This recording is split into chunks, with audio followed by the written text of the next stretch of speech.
melihat Allah. Kalau enggak melihat Allah, yakinlah bahwa setiap pekerjaan kalian itu dilihat oleh Allah. Ya. Jadi ibarat kata ada CCTV yang selalu mengontrol apa yang menjadi pekerjaan kita. Buat orang beriman, nilai kontrol ini sudah cukup buat membuat diri mereka hati-hati dalam bekerja. Tapi kalau buat orang yang tidak memiliki keimanan, nilai kontrol ini tolong nggak pakai duit, bohong banget, katanya begitu.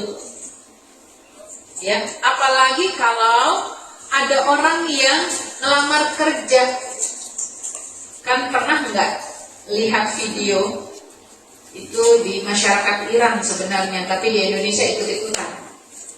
Ya. Jadi dia ngelamar pekerjaan yang gajinya nggak banyak, tapi pekerjaannya 24 jam. Itu aja digaji. Ternyata kan ujung-ujungnya siapa? Pekerja ikhlas itu. Ibu.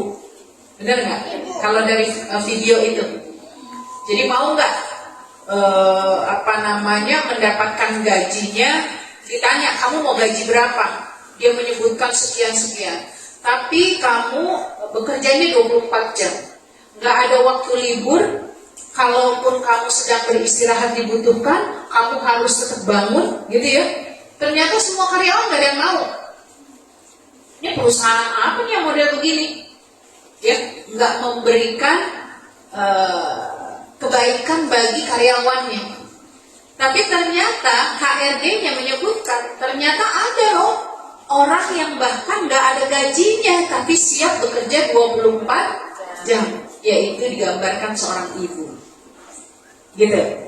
Nah, dibalik itu semua tentu bicaranya tentang masalah pahala, yang dimana itu adalah evaluasi. Tapi ketika kita berbicara tentang profesional dalam kerja, tentu kita berharap adanya imbal balik dari apa yang kita lakukan.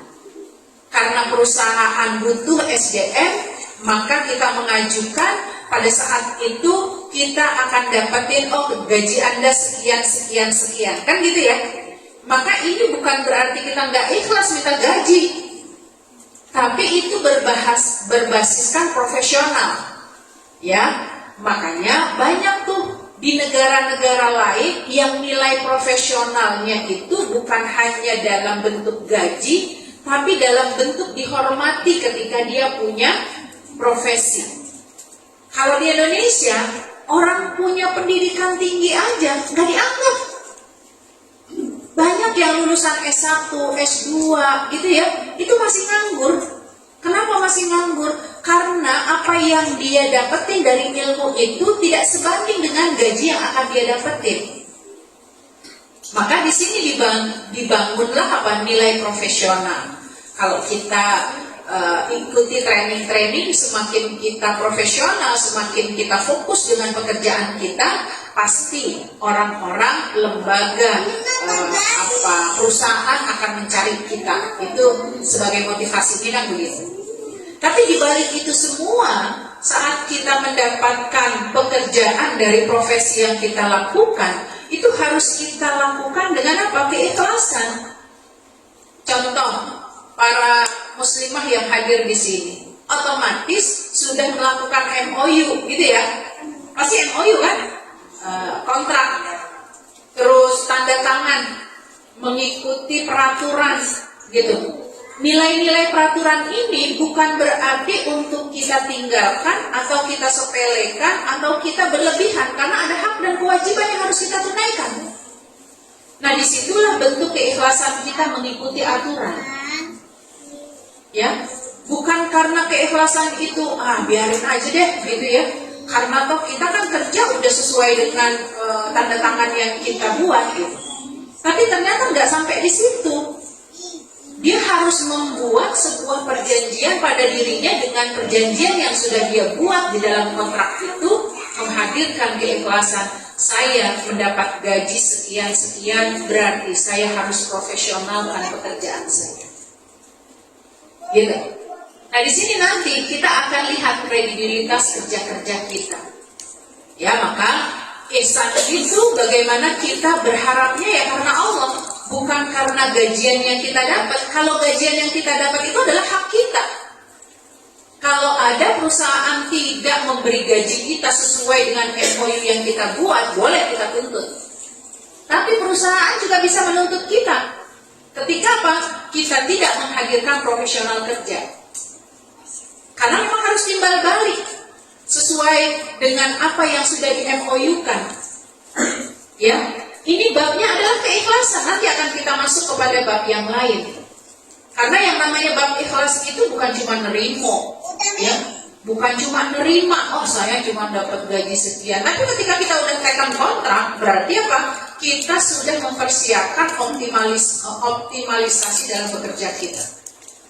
Karena itulah mengapa dalam hadis yang tadi disebutkan, ya, di dalam hadis ini diperjelas, innallaha yuhibbu idza amila, ya, innallaha yuhibbu man minal amil, ya, di hadis yang lain itu innallaha yuhibbu idza amila amilin, ya, ayyutkina. Ya, kalau di hadis ini hadis yang memang porsinya lebih dekat kepada sahih. Jadi saya ambil yang ini gitu. Innallaha yuhibbu minal amil idza amila ayyuhsina. Kalau kita pengen ngedapetin kecintaan dari Allah, bukan prestise dari manusia, walaupun kadang secara prakteknya kita carmuk. Ya enggak? Kalau lagi ditugasin sama ketua-ketua kita, sama bos-bos kita, sama manajer-manajer kita, pasti kita berusaha memberikan yang terbaik. Tapi di luar itu bisa jadi kita nggak berupaya memberikan yang terbaik. Padahal saat kita bekerja di depan manajer kita kah, atau di luar manajer kita kah, hakikatnya kita tengah berhadapan dengan bekerja di hadapan Allah. Jadi seolah-olah cari muka kita ini prinsipnya boleh-boleh saja, asal tidak terlalu tidak terlalu berlebihan, tidak merusak citra sebagai seorang muslimah yang menyalahi syariat. Boleh kita berkhidmat, gitu ya, cari muka boleh, gitu. Tapi tetap dalam koridornya. Oleh karenanya di dalam makna ihsan ini, poin pertama tadi yang harus kita jaga adalah keikhlasan. Ya, bagaimana mengerjakannya dengan tulus, ya, bagaimana pekerjaan itu kita hadirkan karena Allah, dan semua itu bukan kita harapkan manusia yang memberikan kepada kita. Jadi perlu kita ingat bahwa bekerja ikhlas ini menjadi satu ketetapan buat kita. Bukan cuma buat para muslimah yang sedang mendengar omongan saya, termasuk juga buat saya. Apapun yang saya kerjakan ketika tidak diiringi dengan keikhlasan, jangan ngarep. Ya, kalau Allah menyukai kita, kalau Allah tidak menegur kita dengan teguran yang baik, bisa jadi justru ketidakikhlasan kita membawa bencana buat kita. Ya. Nah, ihsan yang kedua itu memiliki makna kerja keras. Jadi seorang pekerja yang dicintai oleh Allah adalah mereka yang bisa bekerja dengan ihsan. Ihsan itu punya makna ikhlas yang pertama. Yang kedua, ihsan itu punya makna kerja keras. Yang dimaksud kerja keras adalah sesuai dengan aturan main. Jam berapa masuk kantor? Jam 8. Jam 8 udah di kantor. Jam berapa pulang? Jam 5 keluarnya, gitu. Jadi memang harus terdisiplin seperti itu. Itulah bagian dari kerja keras. Nanti ada bab kerja optimal, kerja tuntas. Jadi yang namanya kerja kita itu adalah kerja keras di mana sesuai dengan MOU yang kita lakukan. Baik, jam 8. Ya, kalau teman-teman di kantor lain itu dia punya kebiasaan datang gitu ya, karena khawatir macet gitu ya, nyampe di kantor tuh 7:30. Karena kalau telat sedikit dari rumah udah kena macet kan gitu ya. Nyampe di kantor jam 8 kurang, jam 7:30, absen dia. Itu benar absen, berarti kan di awal waktu. Tapi begitu jam 8 dilihat, nggak ada dia di kantornya. Ya, kenapa? Ya keliling-keliling dulu, mumpung awal waktu gitu. Yang pada hakikatnya apa? Pekerjaan yang harusnya dia kerjakan di time jam 8 itu tidak dia kerjakan dengan baik.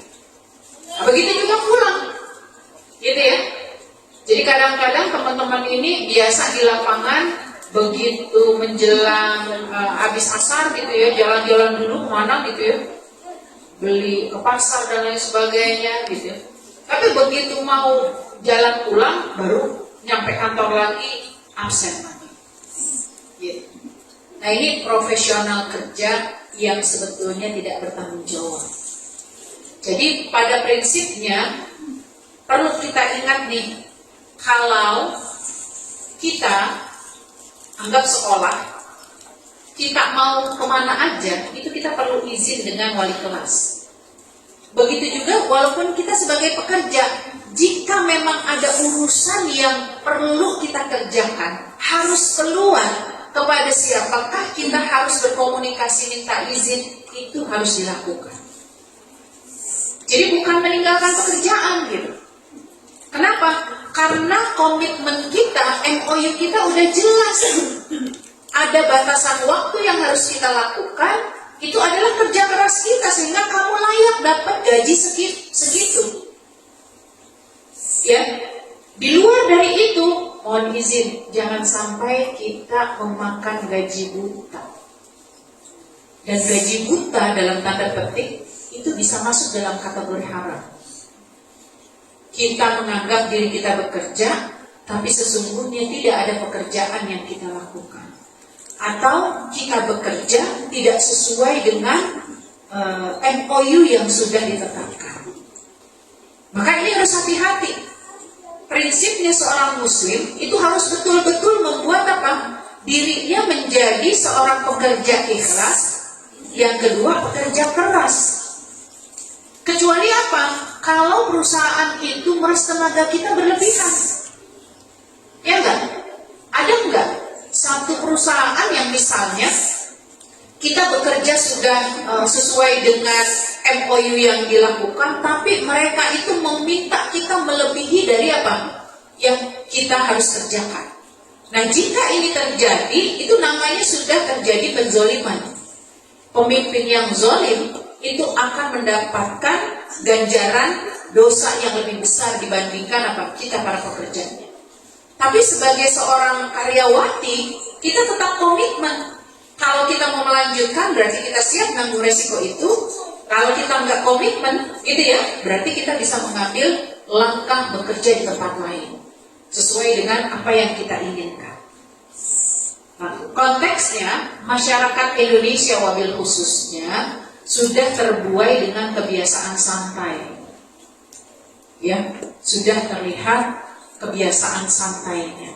Jadi saya sangat terenyuh ya dengan sistem yang dilakukan oleh berbagai negara yang pernah saya kunjungi, termasuk di Taiwan yang terakhir kemarin. Tingkat disiplinnya itu cukup tinggi. Sekalipun apa? Mereka karyawan biasa, yang kayak kita di Shopee, ya. Jadi salah satu teman itu pesan, COD ceritanya. Begitu ditelepon, nggak diangkat-angkat. Ditelepon lagi, nggak diangkat-angkat, padahal udah di depan rumah, karena COD kan? Ya. Asumsi masyarakat kita nih, orang Indonesia, namanya COD pasti ditungguin dong, gitu. Tapi ternyata, begitu sudah dihubungi, nggak ngangkat-ngangkat, si orang itu pulang. Dihubungi lagi, dia langsung meng-cancel. Gitu. Jadi langsung meng-cancel, kenapa? Dia mengatakan begini, Bu, 1-2 menit itu sangat berharga buat kamu. Masya Allah. Jadi ini etos kerja. Makanya kenapa buat orang-orang mohon izin Cina itu punya target-targetnya luar biasa. Jadi kayak orang meres. Karena mereka punya prinsip time is money. waktu itu sangat tergantung dengan uang yang didapat. Jadi mereka tuh nggak mau kehilangan kesempatan, baik 5 menit atau 10 menit. Maka coba kita lihat, ini metode siapa? Kalau teman-teman kita yang menjadi pramuniaga, yang di Alfakah atau di counter-counter, mereka kan nggak dikasih duduk. Coba lihat, benar nggak?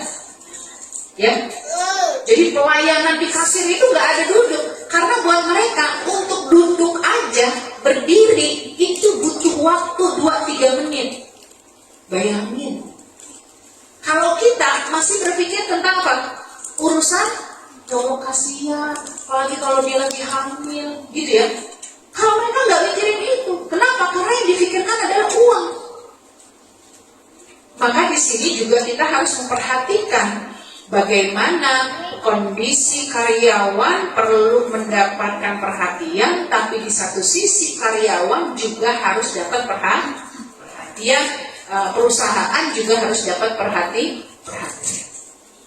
Kalau sudah berkolaborasi seperti ini, MOU-nya jadi tinggal mengangkat kalau ada yang melakukan kezoliman.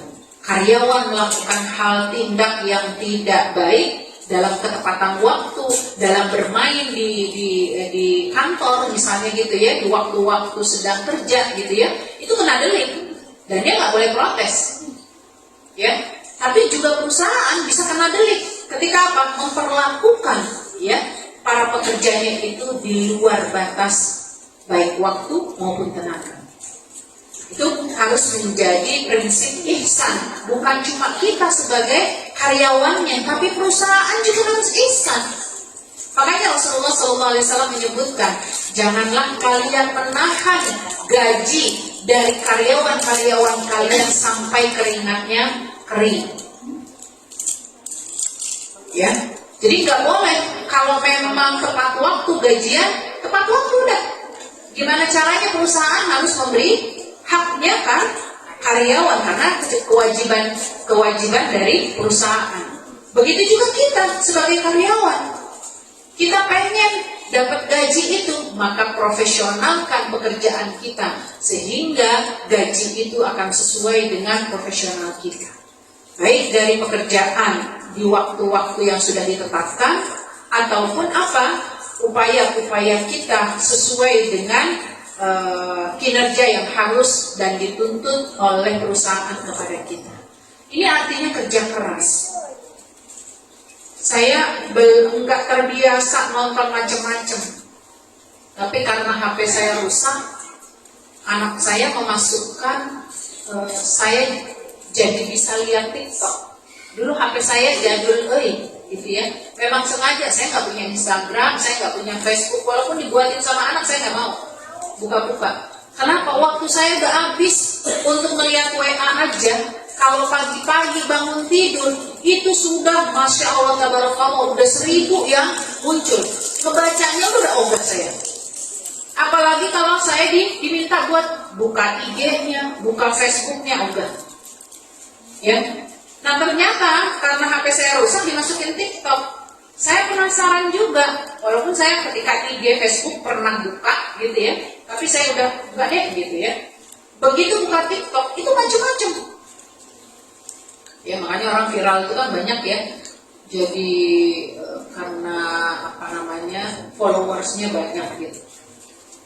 Di situ saya lihat bagaimana orang menciptakan hal-hal yang bisa membuat dia bersemangat atau bisa membuat dia tidak bersemangat dalam bekerja. Ya, sibuk melihat itu gitu ya.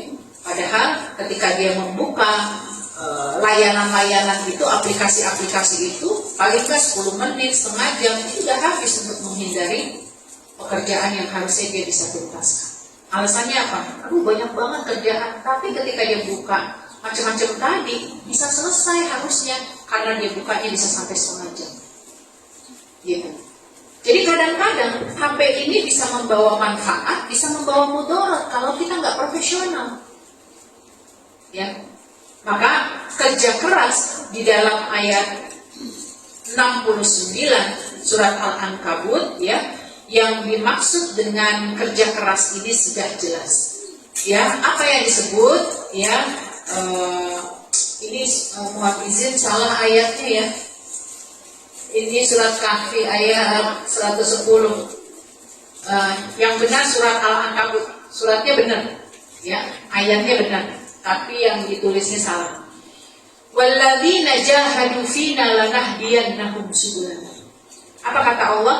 Selama kalian bekerja keras, selama kalian bersungguh-sungguh, selama kalian berada pada koridor Allah, maka hidayah Allah akan senantiasa ada pada diri kalian. Jadi ini yang harus jadi motivasi. Kalau kita berada pada kesungguhan dan kita berada dalam koridor yang baik, maka Allah akan jaga kita dengan hidayahnya. Hidup kita ini nggak akan pernah sukses kalau nggak dapat hidayah Allah.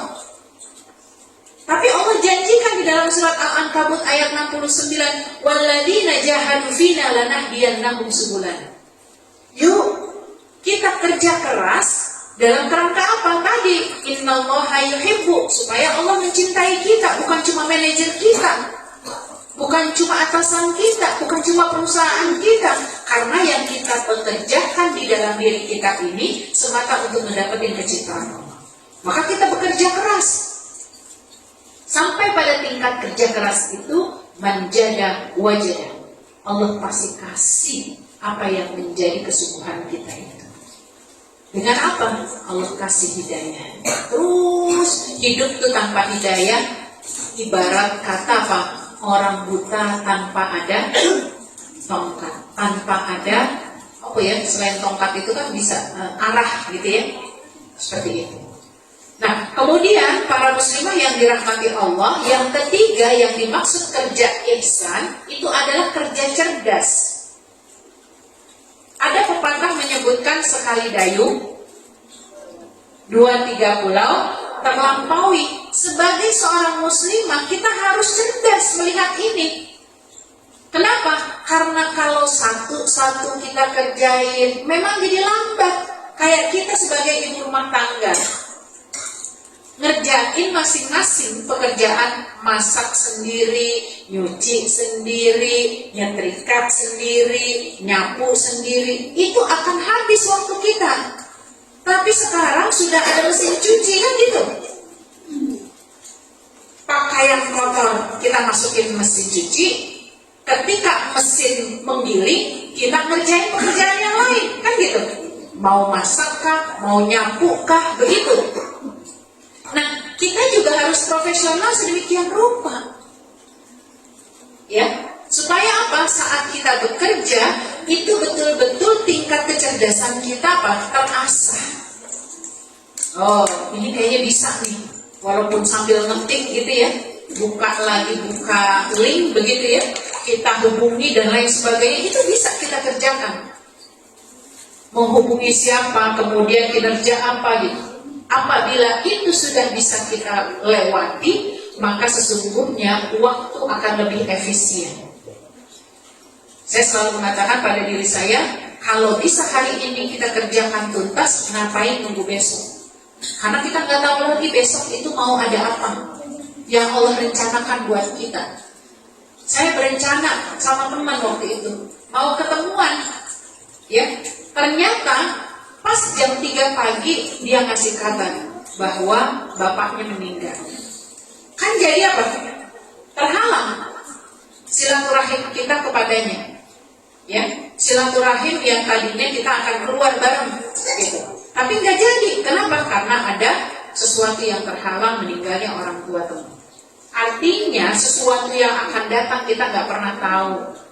Maka pada saat kita memiliki kesempatan untuk menuntaskan kerja-kerja kita, ya, maka kita kerjakan hari ini tanpa menunda-nunda. Tuh, ya, karena yang disebut dengan kerja cerdas itu adalah dilandasi dengan ilmu, dengan kerja kita bisa supaya pekerjaan kita bisa efisien dan efektif. Nah, yang terakhir gitu ya, yang disebut dengan kerja ihsan itu adalah kerja yang perlu kita tuntaskan. Ya, kerja yang perlu kita tuntaskan. Kenapa? Karena bekerja ihsan itu berarti mengerjakan kewajiban kita secara tuntas dan tidak menghentikan pekerjaannya karena apa? Putus asa atau karena yang lainnya.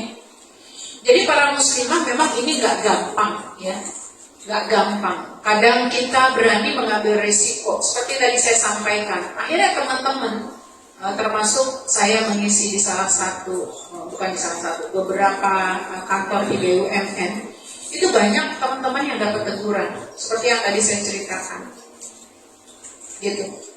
Dapat teguran karena apa? Menyepelekan, apalagi kalau dia sudah beranggapan dia udah orang lama. Biasanya orang lama itu sudah tahu strateginya gitu ya. Ya tadi seperti fingernya, aksennya gitu ya. Kemudian dia datang, dia nyuruhnya atau justru adik-adik yang baru gitu ya. Itu akhirnya ketahuan sama atasannya. Ya Allah alam, apakah ada pengaduan dan lain sebagainya, sehingga dapat SP. Dia nggak siap menerima SP. Apa yang dilakukan seperti kayak orang di pengadilan juga gitu ya. Malah dapat SP yang kedua. Bukan dapat pembelaan, tapi dapat SP kedua. Jadi udah warning dia. Karena kalau udah dapat SP ketiga, siap-siap dia dikeluarkan. Sementara dia beranggapan, untuk masuk ke sini aja gue susah banget gitu. Nah, berarti ketika kita punya kebutuhan di situ, jangan pernah kita meninggalkan apa yang menjadi kewajiban kita. Karena apa? Kedua belah pihak itu punya kebutuhan. Perusahaan punya kebutuhan, kita sendiri juga punya kebutuhan. Berjalanlah kita secara profesional, ya, proporsional dan profesional. Sehingga pekerjaan kita bukan hanya dianggap baik oleh perusahaan, pihak perusahaan, tapi juga Allah menyukai apa yang kita kerjakan. Ya, dalam sebuah ayatnya Allah Subhanahu wa taala berfirman, "Fa idza faraghta fansab wa ila rabbika farghab." Hari ini kita harus menuntaskan pekerjaan A, B, C, D misalnya dari perusahaan. Tapi besok kita kerjaannya beda lagi, E, F, G misalnya seperti itu. Jadi ini harus kita selesaikan secara tuntas supaya pekerjaan kita tidak menumpuk di waktu yang sama. Dan bahasa tuntas ini kalau boleh saya sampaikan adalah bab husnul khotimah. Jadi kita pengen banget setiap pekerjaan kita itu menghadirkan husnul khotimah. Bukan cuma menghadapi kematian husnul khotimah itu, tapi menghadapi setiap pekerjaan yang kita selesaikan itu husnul khotimah. Ya, seperti itu. Nah, karenanya kita mencoba untuk membekali ya faktor yang mendukung kita bekerja secara ihsan. Ya, kita hadirkan keikhlasan, kita hadirkan kerja keras, komitmen-komitmen kita sesuai dengan MOU, kita hadirkan dengan kecerdasan, kita hadirkan ketuntasan bekerjanya kita sesuai dengan apa yang sudah dituntutkan kepada kita. Maka untuk bisa membawa pribadi kita profesional seperti itu, ya, tentu ada faktor yang mendukung. Faktor yang mendukung apa? Yang pertama adalah muraqabatullah. Apa itu muraqabatullah? Tadi hadisnya jelas. Innallaha mahwal ihsan an ta'budallaha ka'annaka tara. Kamu bekerja seolah-olah kamu melihat Allah. Fa illam takun tara fa innahu yaraka. Kalaupun kamu nggak lihat Allah, yakini ketika kamu bekerja itu kamu sedang dilihat Allah. Gitu. Ya, jadi muraqabatullah. Apa itu muraqabatullah? Merasa diri kita di CCTV-kan oleh Allah. Merasa diri kita diawasi oleh Allah. Jadi pada saat itu kita akan selalu hati-hati. Kecuali apa? Kita menganggap diri kita nggak punya iman. Sebenarnya mulut-mulut gue, badan-badan gue, kaki-kaki gue memang gak ada masalah. Tapi kita tinggal menunggu hisab apa yang akan dihisab oleh Allah dari apa yang sudah kita kerjakan. Tapi tidak oleh orang beriman. Orang beriman itu akan senantiasa menyadari Allah mengawasi apa yang dia kerjakan. Ya, itu poin di mana faktor yang bisa membuat kita berbuat ihsan. Kemudian yang kedua, berbuat ihsan itu ternyata bukan cuma produktivitas ketika bekerja, bukan. Tapi itu adalah perintah Allah. Sama kayak kita diperintahkan untuk sholat, pasti kita akan kerjain walaupun terpaksa, walaupun males. Kecuali buat mereka yang menolak sholat. Tapi buat kita yang sudah tahu bahwa itu adalah kewajiban, pasti akan kita kerjakan walaupun Allah memaksakan. Pasti kita kerjakan. Kenapa? Itu artinya Allah masih menyelipkan iman di dalam dada kita, sekalipun kita ngerjain terpaksa. Nah, begitu juga saat kita bekerja, kan sudah ada kewajiban. Ya, ketika kita dapat pekerjaan itu, maka perintah Allah untuk kita berbuat ihsan dalam semua pekerjaan tersebut. Ketika itu adalah perintah, maka kerjakan walaupun terpaksa. Segala sesuatu yang terpaksa karena itu adalah hukumnya wajib, tetap dapat pahala. Ya, tetap dapat pahala, nggak akan disia-siakan oleh Allah. Kenapa? Karena ini proses pembelajaran buat kita supaya ke depannya semakin waktu pembelajaran itu kita lewati, semakin kita bertambah baik dan terjaga keikhlasan kita. Walaupun awal-awal nggak ikhlas, tapi semua berproses, yang akhirnya menyebabkan kita bertambah baik. Yang ketiga, faktor pendukung bersikap ihsan ini adalah bahwa berbuat ihsan itu perlu kita sadari akan dapat pahala, balasan sesuai dengan apa yang kita kerjakan. Ayatnya jelas dalam surat Ar-Rahman, ya, hal jazaul ihsan illal ihsan. Ya, apakah kamu tahu gitu ya bahwa setiap pekerjaan yang kamu kerjakan dengan baik itu pasti pahalanya adalah kebaikan. Ya, maka sebagaimana ayat Al-Quran yang disebutkan, hadis Rasulullah SAW juga menegaskan. Apa yang ditegaskan? Sebagaimana kamu memperlakukan, maka begitu juga kamu akan diperlakukan. Ya, jadi bagaimana kita akan diperlakukan perusahaan? Karena apa? Kita memperlakukan apa yang ada pada diri kita untuk perusahaan, kita berikan yang terbaik, perusahaan juga akan memberikan kita yang terbaik. Nah, ini kalau konektivitasnya bagus. Ya, kalau konektivitasnya bagus. Kalau nggak bagus, paling tidak kita yang harus punya prepare bahwa saya bekerja karena Allah, bahwa saya bekerja untuk Allah Subhanahu wa Ta'ala. Ya, semoga satu waktu kita berada dalam kesulitan gitu ya, Allah akan bantu kita dalam bentuk yang lain. Ya, faktor yang lain pendukung bersikap ihsan tadi sudah dijelaskan juga. Ini ayatnya sebetulnya ya. Walladzina jahadu fina lanahdiyannahum subulana. Jadi bekerja keras ya. Ini biye toh, masuk B habis B D. Padahal di sini udah C. Ya begitu deh. Ini maklumin aja. Yang ngerjain bocah-bocah. Saya nggak pintar begini-begini. Ketahuan kolonialnya ya. Kemudian yang selanjutnya adalah kebersihan hati. Tadi produk poinnya tuh, ya, poinnya adalah ikhlas.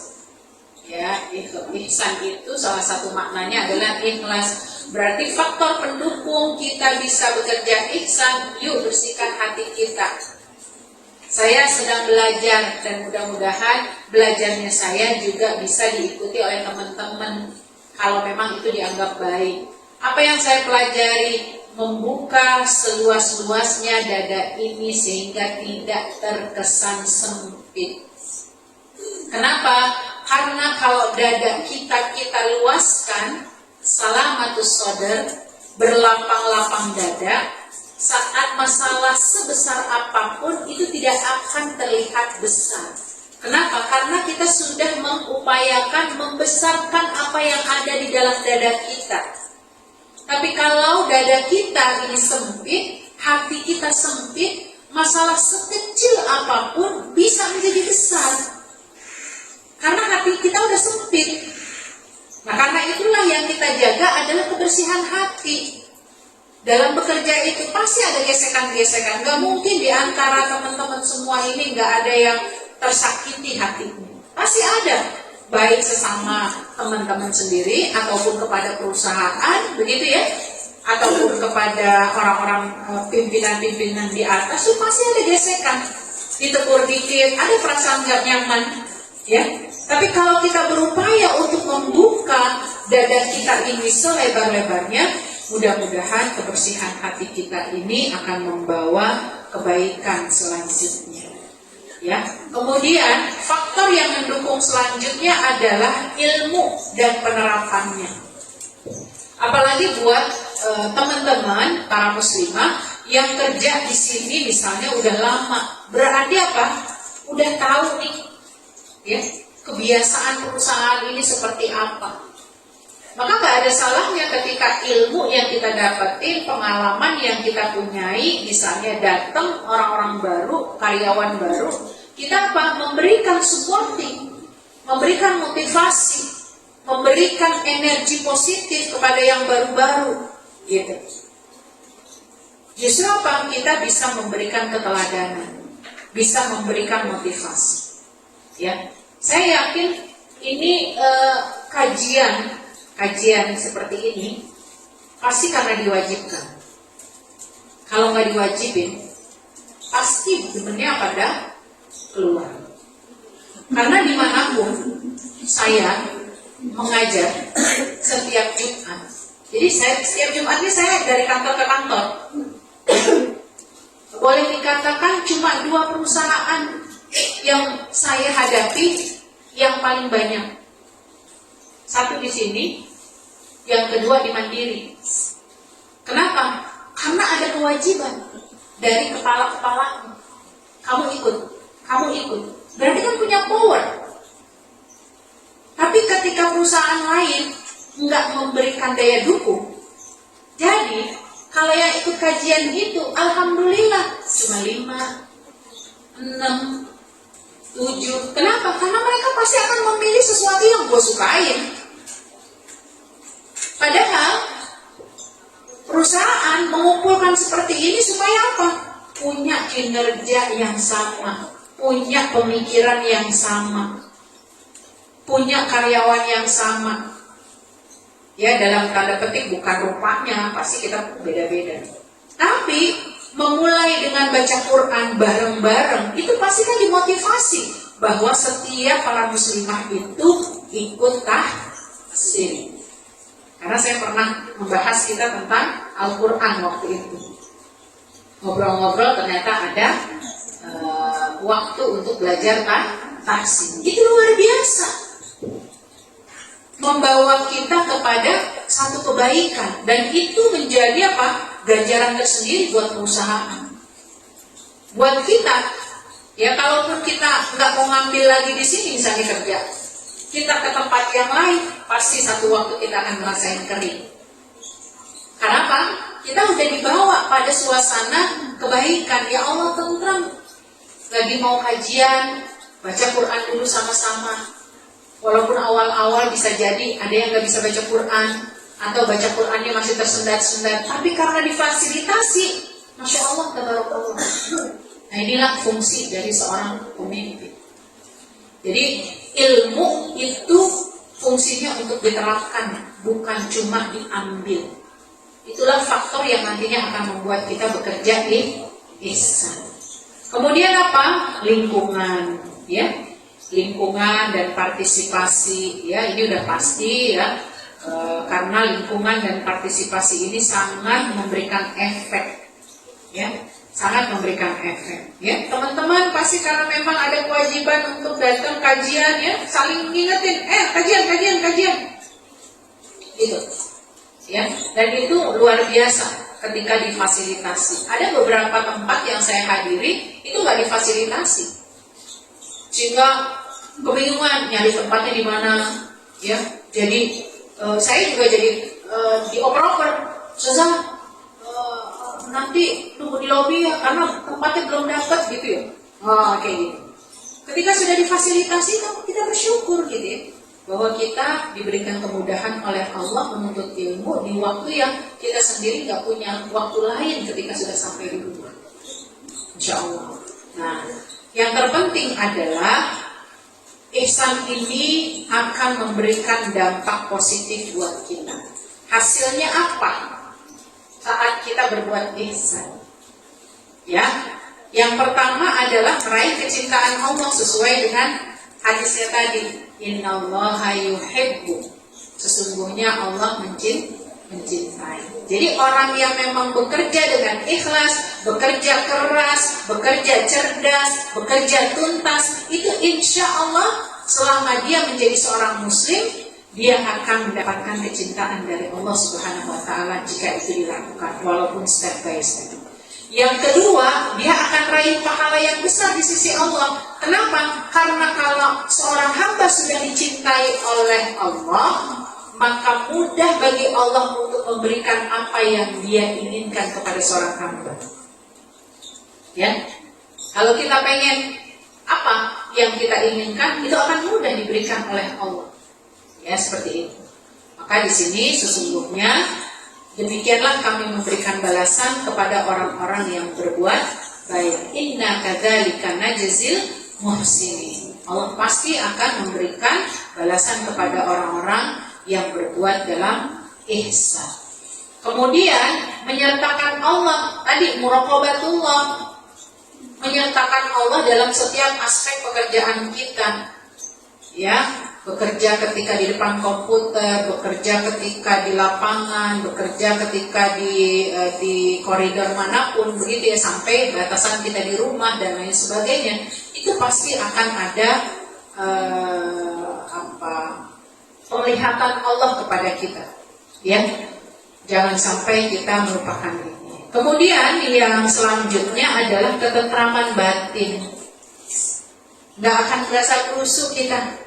Kenapa? Karena kita sudah mengoptimalkan pekerjaan kita. Kita sudah mengupayakan profesional pekerjaan kita. Akhirnya muncul ketentraman batin.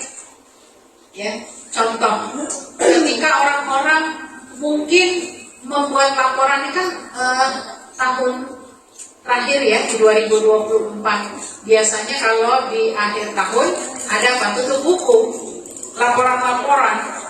Tapi kalau kita sudah terbiasa mengerjakan di awal waktu untuk kita prepare, orang lain berasa rusuh menjelang tutup buku, kita akan enjoy aja dengan urusan itu.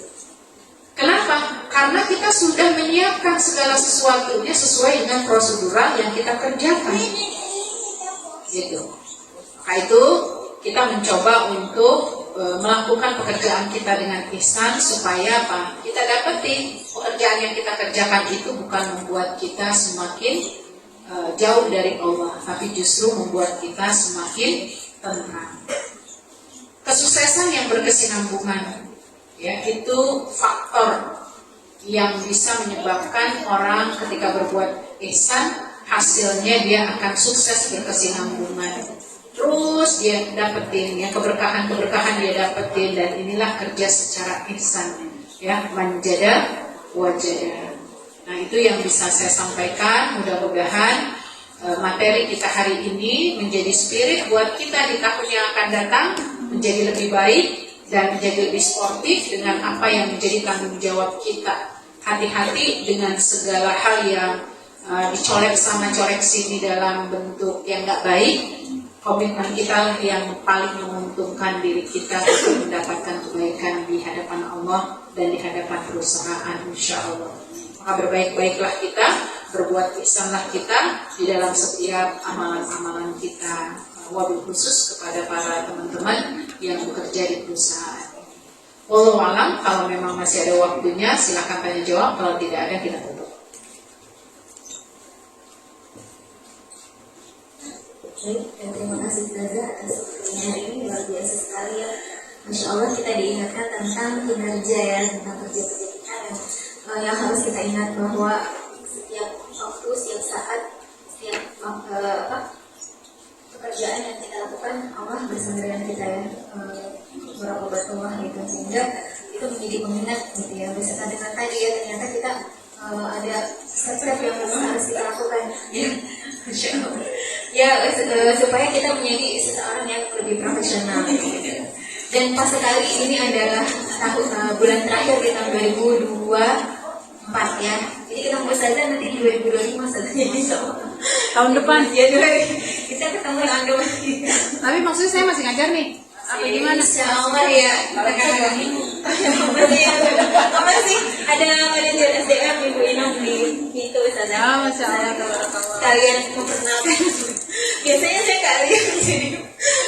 Ya, terima kasih Ustazah waktunya. Hanya 1 menit nih mungkin untuk ada tanya jawab Bu Inong gimana? Ada yang mau nanya nggak kakak-kakak? Kira-kira? Oh ada yang mau nggak? Tadi itu kan kalau kita butuh karena dia ke pasar sama oke lah kalau dia sholat beberapa ibadah tapi di dalam jam kantor itu seharusnya gimana sementara peraturan di kantor itu wajib oke tapi kalau misalkan yang lain sesuai dengan misalkan ada kan kita ada program ngaji khusus ada kajian di in between itu dari 8 sampai 5 ini tiba-tiba ada sholat sunnah gitu ya. Setelah kita udah ngomong masih sama duha dan perusahaan bilang ya lakukan di luar jam kantor lagi statusnya kalau kita tetap ngeyel Ya, jadi begini. Jelas kalau yang wajib pasti dikasih. Ya. Sekarang kita pengen menerapkan sholat yang sunnah. Sholat sunnah itu ketika kita bekerja itu paling yang ketemu cuma sholat sunnah duha. Benar nggak? Karena sholat qobliyah, ba'diyah itu bisa masuk di wajib. Ya nggak? Kan nggak mungkin kita dikasih waktu istirahat sholat cuma 5 menit, nggak mungkin kayaknya. Ya, pasti minimalnya kayak waktu zuhur kita istirahat pasti jam 12 sampai jam 1. Ini pintar-pintar kita mengoptimalkan di situ sholat dan di situ makan. Maka salah satu hal yang dilakukan misalnya perusahaan dalam konteks misalnya mengumpulkan seperti ini kasih supaya mereka tidak terbebani cari makan. Ada yang modelnya seperti itu. Jadi kalau kajian gitu ya, tapi kan nggak setiap hari kajian tentu. Maka di setiap hari tidak kajian itu kita harus prepare dalam 1 jam itu bagaimana memanfaatkan yang sunnah dan lain sebagainya. Kalau saya melihat teman-teman yang lain di perusahaan-perusahaan lain, jadi ketika dia datang kan lebih pagi, ya 5 menit sebelum dia masuk kantor, 10 menit sebelum dia masuk kantor, nggak apa-apa karena memang dia sudah finger, dia sudah absen, begitu dia keluar lagi, dia masuk lagi itu tetap jam 8. Ya, jadi apa? Dia masuk ke kantor jam 8 kurang 15 misalnya. Jam 8 kurang 15 itu udah bisa duha. Jam 7 itu udah bisa duha. Cuma kadang-kadang ya kita tadi prepare-nya pengennya bismillah jam 10 supaya apa? Ya ada selonjor-selonjor dikit gitu. Itu yang jadi masalah sebenarnya. Tapi kalau kita mau mengatur yang namanya sholat sunnah seperti halnya duha, saya sangat menganjurkan seluruh karyawati di mana saya mengajar di sana, jangan ambil kesempatan yang lain kecuali saat kita masuk ke dalam kantor. Karena di waktu-waktu itu justru waktu yang produktif setelah jam 8 itu kan waktu produktif. Ya, kayak ibarat bank udah mulai buka gitu ya. Tapi ketika layanan harus dihadapi, kemudian aduh, sholat duha gitu. Pasti nggak akan